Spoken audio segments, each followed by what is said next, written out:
نهال هرما کردستان کوچکرنا خلکی بویا دیاردک و روزانه سنور نافبرا ترکیه و هرم داد بزینن و اکثر قصد ولات کشوری اروپا دکن لوما بریماوکی ترمبیرکا بال هرگر هاته دست سرکرن جلای پولیس نمساوی و کو پتریا هفته کسانته دا فاطسی بونج برنبونا اکسیجینی جوانه پرانی و کردن و خلک هرما کردستان و روش آوانه گویی قاچاقچیه که گویی هاد بوش هنگاریا گویی یلگل آخفتی گویی تصویر نشادا گویی اف کسی سجنه ول هنگاریا گویی هنگاریا سجنه ول یعنی افتشت آخفنه تو ساگود نما گویی سجنه ول هنگاریا و مبخوی دیتینو پشت راز بن یعنی لویره و او پشتینگه نکشا احتمالا نیف ساعته که تلفن من کر برایم گویی من اودگل دانم گویی کی دگل دانه گویی بله ادویژن ادگلوی سیاره دا سمیام خوشی پیشمرگه بوده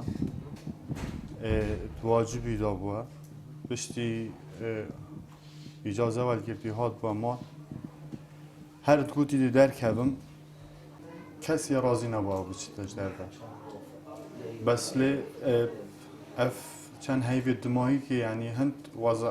نخوش کرد بو او جی هند ولی هات بو که کسی دینت شای ریگیری لیب کردم هر ده اوی بیاوی دا گلک خلک هنه چش جارن و سه کس و کارین خواه نزانن اوین قصد در وی ولاتی گرین هنک جوان پتری مهکنه چه زانیاری لسر نینن بواری تلفن کری آخر تلفن گود 2 ساعت دیده گفت آلمانیا پارا بو محاضر کن و یه چوی ام بواری و روزه تلفن قطع کری روزه دیه وکری میل گل آخفتی بواری چی نتیجه ندانم حتی نکش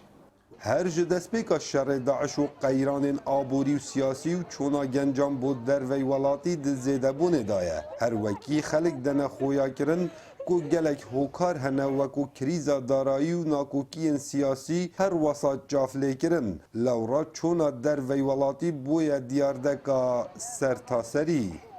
کوا عمر دنگ امریکا قزازاخو